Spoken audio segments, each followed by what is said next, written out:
ರಾಜ್ಯದಲ್ಲಿ ಈಗಾಗಲೇ ಪಿಯುಸಿ ಪರೀಕ್ಷೆಗಳು ಮುಗಿಯುವ ಹಂತಕ್ಕೆ ಬಂದಿವೆ. ಇನ್ನೇನು ಸದ್ಯದಲ್ಲೇ ಎಸ್ಎಸ್ಎಲ್ಸಿ ಪರೀಕ್ಷೆಗಳು ಆರಂಭವಾಗಲಿವೆ. ಪ್ರಾಥಮಿಕ ಹಾಗೂ ಪ್ರೌಢಶಾಲೆಗಳ ಪರೀಕ್ಷೆಗಳು ಆರಂಭಗೊಂಡಿವೆ. ಇದರ ನಡುವೆ ಪೋಷಕರು ಮತ್ತು ವಿದ್ಯಾರ್ಥಿಗಳ ತಲೆಯಲ್ಲಿ ಬೇಸಿಗೆ ರಜೆ ಯಾವಾಗ ಎನ್ನುವ ಪ್ರಶ್ನೆ ಮೂಡಿದೆ. ಈ ವರ್ಷದ ಬೇಸಿಗೆ ರಜೆಗಳು ಏಪ್ರಿಲ್ 11ರಿಂದ ಶುರುವಾಗಿ ಮೇ 28, 2025ರವರೆಗೆ ರಜೆಗಳು ಇರಲಿವೆ ಎನ್ನಲಾಗಿದೆ.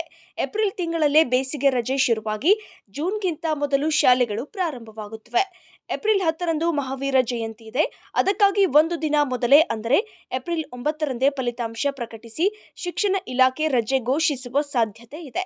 ಸದ್ಯ ಸರ್ಕಾರ ಅಧಿಕೃತ ಆದೇಶಕ್ಕಾಗಿ ಕಾಯುತ್ತಿದ್ದೇವೆ ಎಂದು ಶಿಕ್ಷಣ ಇಲಾಖೆಯ ಅಧಿಕಾರಿಗಳು ವಿವರಣೆ ನೀಡಿದ್ದಾರೆ. ಇನ್ನು ಉತ್ತರ ಕರ್ನಾಟಕ ಭಾಗದಲ್ಲಿ ದಿನದಿಂದ ದಿನಕ್ಕೆ ಬಿಸಿಲಿನ ಪ್ರಮಾಣ ಹೆಚ್ಚಾಗುತ್ತಿದೆ.